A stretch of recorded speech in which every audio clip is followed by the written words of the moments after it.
Good morning everyone. Basta tayo ng Bible guys. Pang June 8 na natin.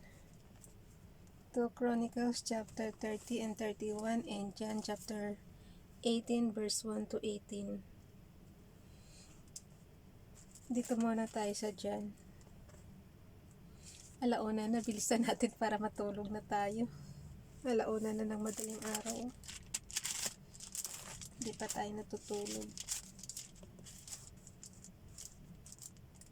Maaga palakad natin bukas. John chapter 18. Basa. Jesus completes his mission. Jesus is betrayed and arrested. Sa Matthew rin siya nababasa guys.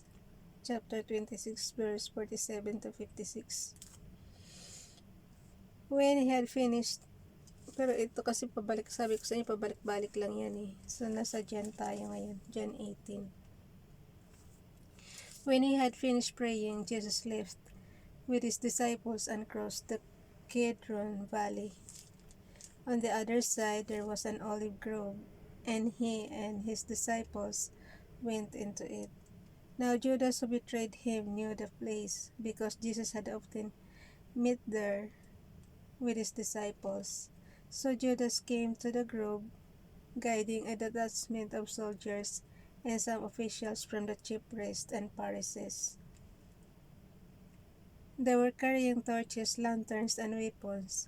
Jesus, knowing all that was going to happen to him, went out and asked them, "Who is it you want?"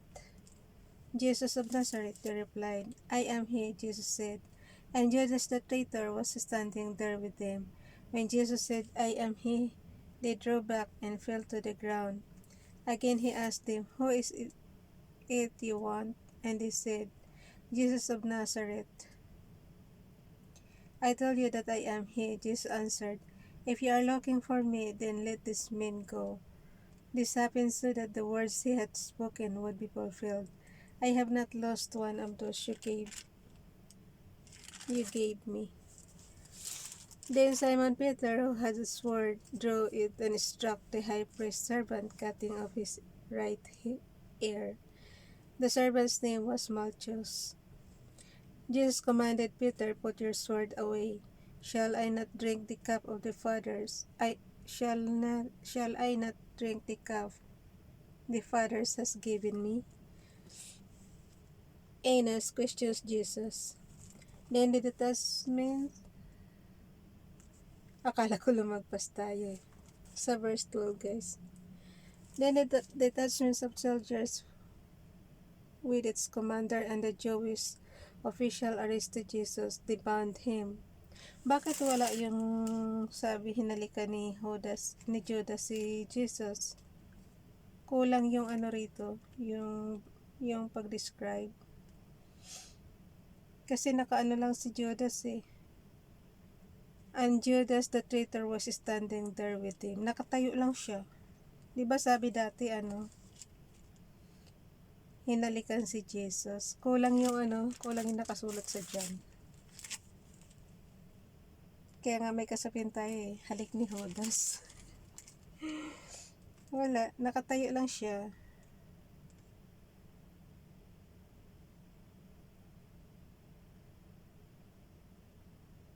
Nakatayo lang si Judas. Pero doon sa ibang pagbasa, hinalikan niya si Jesus eh. Para malaman na siya si Jesus.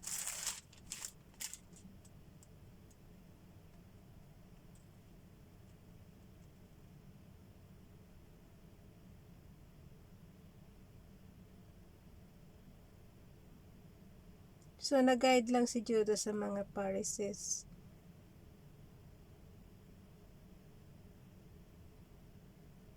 Yun. Nag-guide lang si Judas, tapos nakatayo lang siya. Yung tinatanong Jesus kung sino yung hinahanap nila. Tapos, sabi nila si Jesus of Nazareth. Yun. Dito na tayo sa verse 12. Then the detachment of soldiers with its commander and the Jewish officials arrested Jesus. They bound him and brought him first to Annas, who was the father-in-law of Caiaphas, the high priest that year. Caiaphas was the one who had advised the Jews that it would be good if one man died for the people. Simon Peter and another disciple were following Jesus because this disciple was known to the high priest. He went with Jesus into the high priest's courtyard, but Peter had to wait outside at the door. The other disciple, who was known to the high priest, came back, spoke to the girl on duty there, and brought Peter in. "You are not one of his disciples, are you?" the girl at the door asked Peter. He replied, "I am not." It was cold, and the servants and officials stood around a fire they had made to keep warm. Peter also was standing with them, warming himself. So hanggang 18 lang tayo. Dito na tayo sa 2 Chronicles chapter 30 and 31. Chapter 30. Basa. Hezekiah celebrates the Passover. Hezekiah sent word to all Israel and Judah, and all wrote letters to Ephraim and Manasseh, inviting them to come to the temple of the Lord in Jerusalem and celebrate the Passover to the Lord, the God of Israel. The king and his officials and the whole assembly in Jerusalem decided to celebrate the Passover in the second month.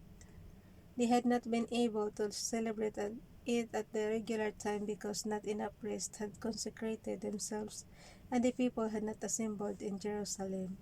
The plan seemed right both to the king and to the whole assembly.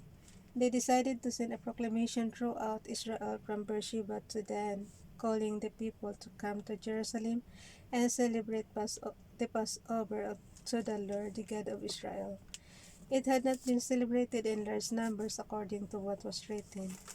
At the king's command, couriers went throughout Israel and Judah with letters from the king and from his officials, which read, "People of Israel, return to the Lord, the God of Abraham, Isaac, and Israel, that he may return to you who are left, who have escaped from the hand of the kings of Assyria. Do not be like your fathers and brothers who were unfaithful to the Lord, the God of their fathers, so that he made them an object of horror. As you say, do not be stiff-necked, as your fathers were. Submit to the Lord. Come to the sanctuary which he has consecrated forever. Serve the Lord your God, so that his fiery anger will turn away from you. If you return to the Lord, then your brothers and your children will be shown compassion by their captors, and will come back to this land, for the Lord your God is gracious and compassionate. He will not turn his face from you if you return to him." The couriers went from town to town in Ephraim and Manasseh as far as Zebulun, but the people scorned and ridiculed them. Nevertheless, some men of Asher, Manasseh, and Zebulun humbled themselves and went to Jerusalem. Also in Judah, the hand of God was on the people to give them unity of mind to carry out what the king and his official had ordered, following the word of the Lord. Sa verse 13, teka muna. Puro pawis ako.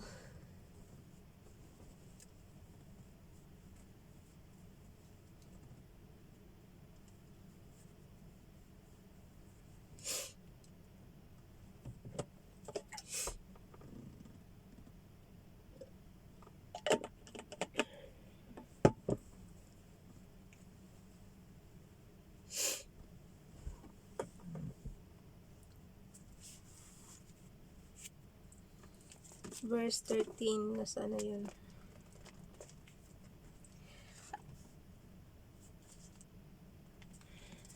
Grabe yung pawis ay.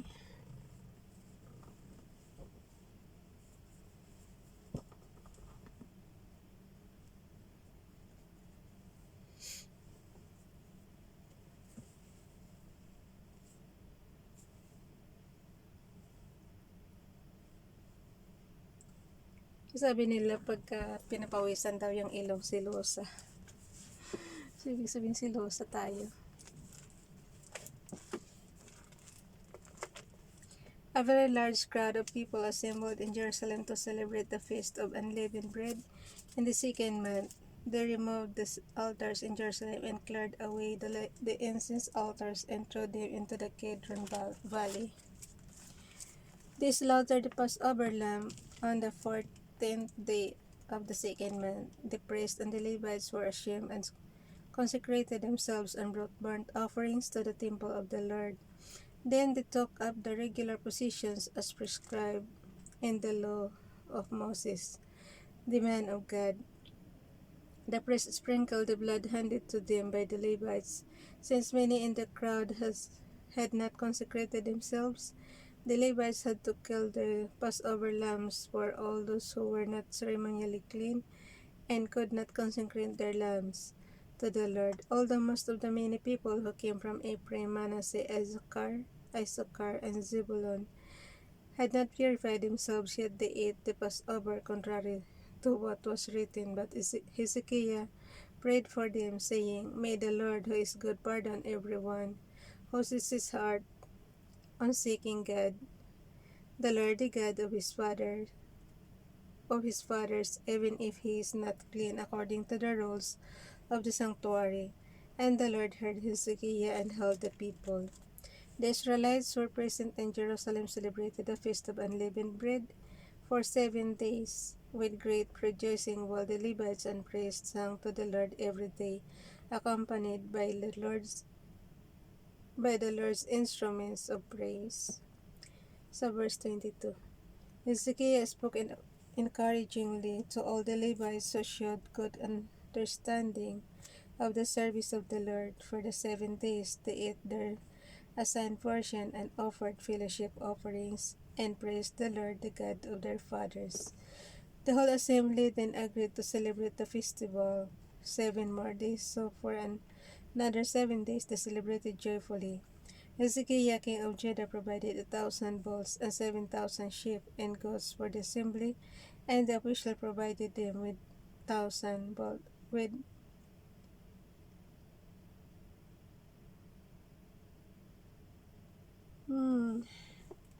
tumalo na naman tayo. Ulit. Hezekiah, king of Judah, sa verse 24, ulitin natin. Hezekiah, king of Judah, provided 1,000 bulls and 7,000 sheep and goats for the assembly, and the officials provided them with 1,000 bulls and 10,000 sheep and goats. A great number of priests consecrated themselves. The entire assembly of Judah rejoiced along with the priests and Levites and all who had assembled from Israel, including the aliens who had come from Israel and those who lived in Judah.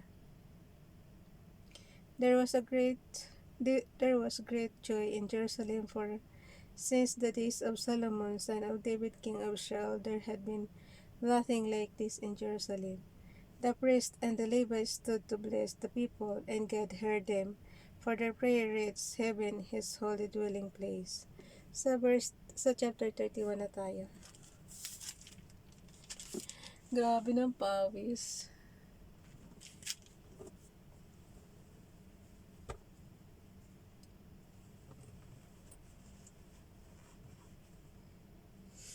Yung dibdib ko pawis na pawis na.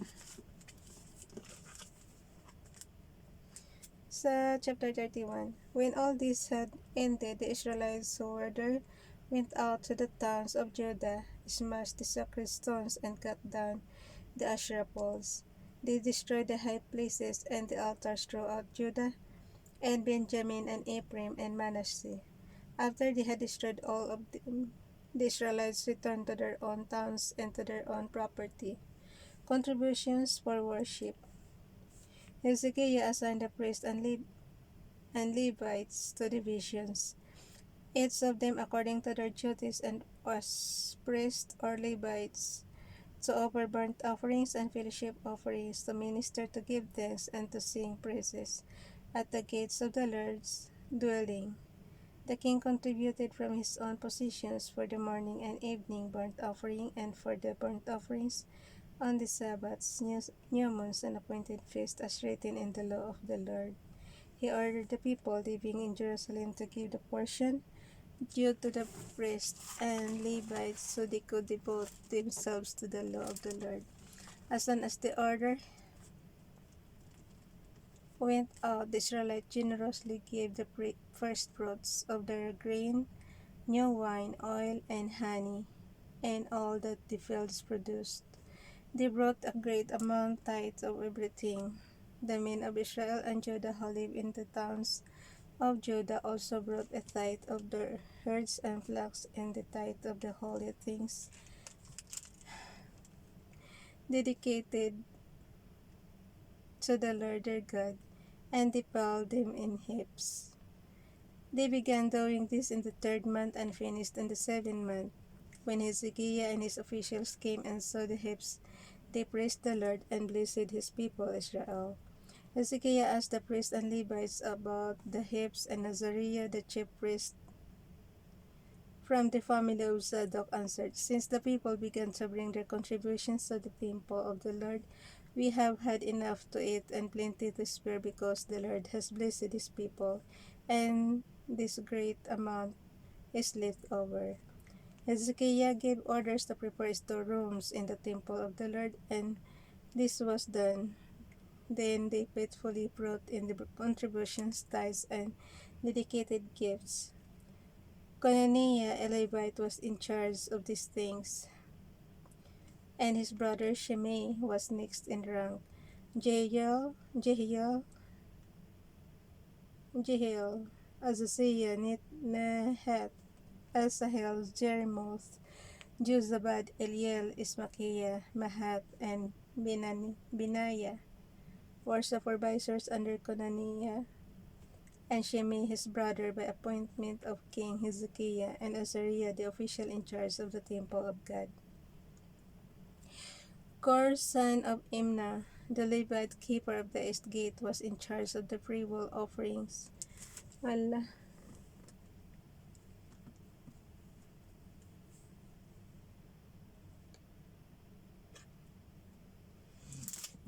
Grabing pawis. Uy.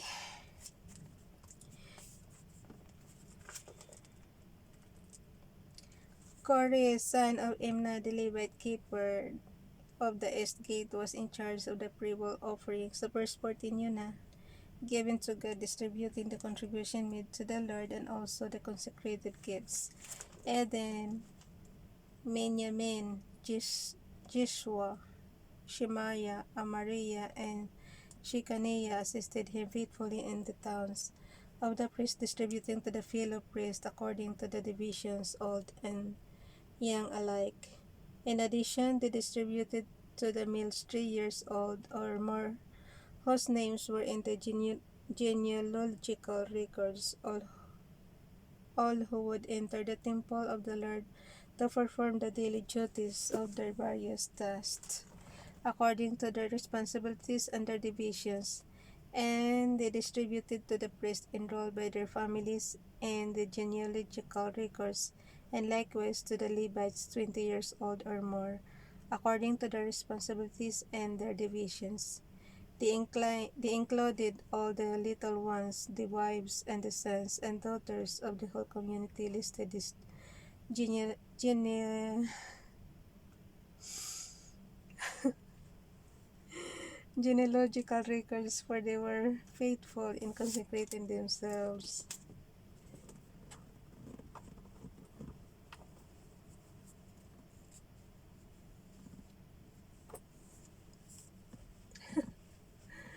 Yung dibdib ko, grabe ng pawis.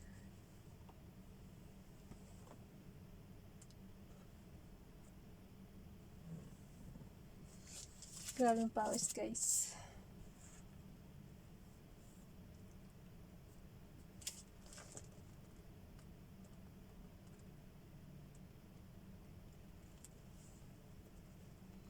Dito na tayo sa verse 16. In addition, all the young alike. So verse 16, in addition, they distributed to the males 3 years old or more, whose names were in the genealogical records, all who would enter the temple of the Lord to perform the daily duties. Binalikan natin. of their various tasks according to their responsibilities and their divisions. And they distributed to the priests enrolled by the families in the genealogical records, and likewise to the Levites 20 years old or more, according to their responsibilities and their divisions. They included all the little ones, the wives and the sons and the daughters of the whole community, listed in this genealogical records, for they were faithful in consecrating themselves. As for the priests, the descendants of Aaron who live on the farmlands around their towns or in any other towns. Ay, Panginoon ko, grabe. Wait lang guys. Ayusin ko lang yung aking pawis.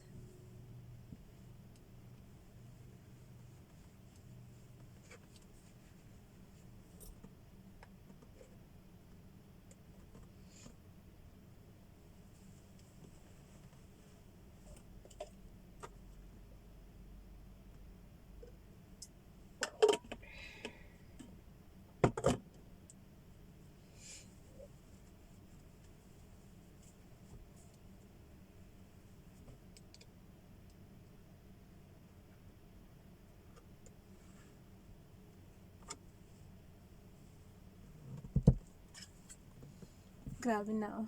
Basang-basa. Bagong ligo ako niyan. Tapos na pawis din, di ba? Bagong ligo sa pawis. Okay na guys, tiis na lang, konti na lang to. Towns or any other towns, men were designated by name to distribute portions to every male among them, and to all who were recorded in the genealogies of the Levites. Sa verse 20.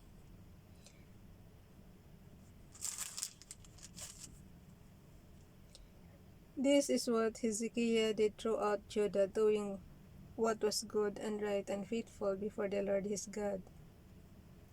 In everything that he undertook in the service of God's temple and in obedience to the law and the commands he sought his God and worked wholeheartedly.